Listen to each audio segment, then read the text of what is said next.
Diese Strauss-Burleske war eines der schwierigsten Werke für mich zu lernen. Wir Pianisten haben nichts mit Richard Strauss gemeinsam.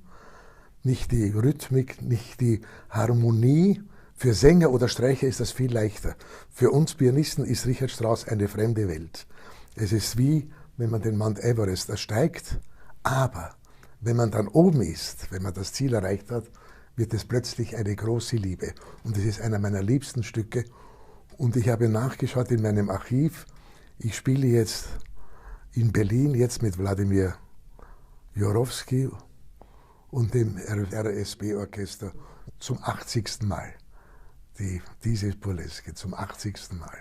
Und ich freue mich sehr auf die Zusammenarbeit mit diesem hervorragenden Orchester. Und mit Wladimir Jurowski verbindet mich eine unendlich lange musikalische Freundschaft. Ich kann mich erinnern, wir haben zum ersten Mal, glaube ich, in Frankfurt das 5. Beethoven gespielt und dann mehrere Male auch in Moskau. Und ich freue mich mit ihm und dem Orchester auf diese 80. Strauss-Burleske. Think.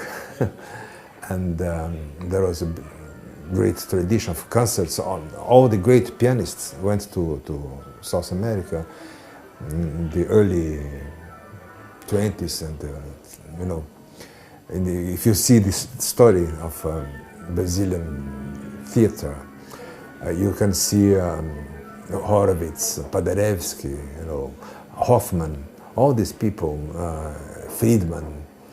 And they went for a series of sometimes 15 different recitals in a season, you know, with different programs.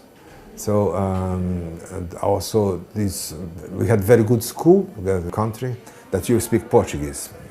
All the others speak Spanish, which is a different language.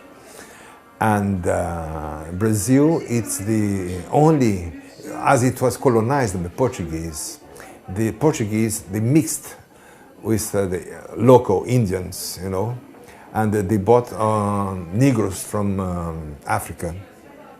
So there is this mixture race, because the Spanish, they didn't do that, they didn't mix. So I think that makes Brazil a little more different from other countries in South America. It makes this mixture of different races, you know, European, African, and Indians, native. So all these